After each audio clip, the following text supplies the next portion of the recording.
pouvait être 1 heure du matin, quand Arif se réveilla.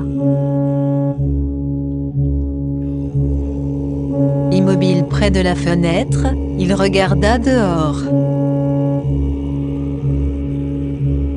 Quelques minutes d'une terrifiante inquiétude s'écoulèrent.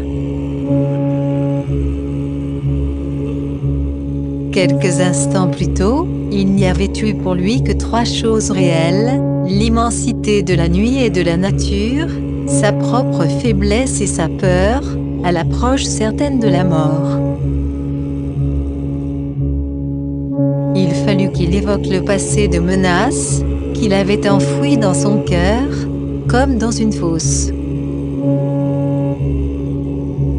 Et Arif, tombé tout d'un coup à la solitude et au grand silence, éprouvait de nouveau l'angoisse, l'arrachement de l'éternelle séparation.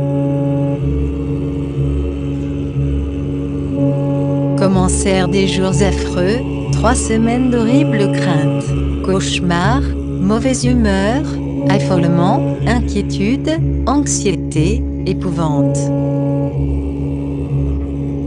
Il ne pouvait pas continuer comme ça. Le soupçon, ce virus, n'occupe pas le seul cerveau, il s'insinue dans le corps, provoquant un sentiment d'oppression et de crainte, persuadant qu'on ne peut pas ne pas découvrir quelque chose qui mettra en cause toute l'existence. Une sensation de mal-être diffuse, poignante, engorgeant l'estomac, comme s'il y avait un corps étranger, un intrus, et on se souvient de ces films d'épouvante, où un être difforme, monstrueux, parasite un corps humain dont il se nourrit, qu'il faudrait pouvoir expulser mais qui est là, lourd, pesant, peu à peu occupant la totalité de l'être.